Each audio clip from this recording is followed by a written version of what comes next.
If you've activated the recipe plugin, that's fine, but you'll need to deactivate it for now.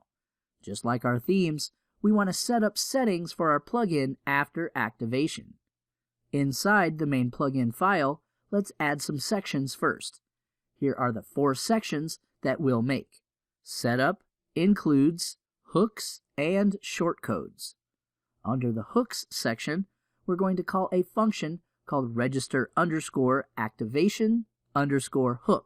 This function is a special kind of hook made specifically for plugins. This function will be called when our plugin is activated. This function has 2 parameters. The first parameter is the path to our plugin. We could use some built-in functions to get the path, but there's actually a simpler way of doing this.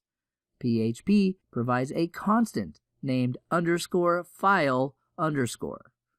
This constant will always point to the file it's used in. The second parameter is the name of the function that will execute. We'll call this r_activate_plugin. Just like last time, I'll be prefixing our variables, functions, and anything else with r_, to prevent collisions with other plugins and themes. Let's define this function now. Create a folder called includes, and within this folder, create a file called activate.php. Within this file, define our function and make sure it includes from within the main plugin file. Once again, we're going to check if the current WordPress installation has the required minimum version to run this plugin.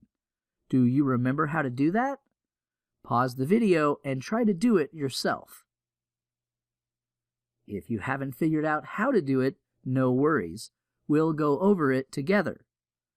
So inside our activation function, we're going to use a conditional statement.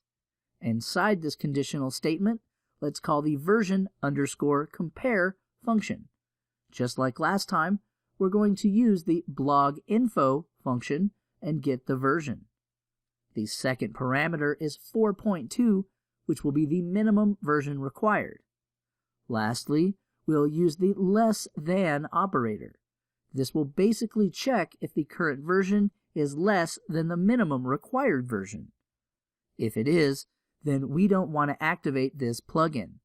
So we'll use the wp_die function and output the following message: you must update WordPress to use this plugin. Make this string translatable. The text domain this time will be recipe. Alright, so activate your plugin and you should be able to without any errors. Now we can start developing our plugin. We'll be revising this function later to create some settings, but for now, we'll leave it as is.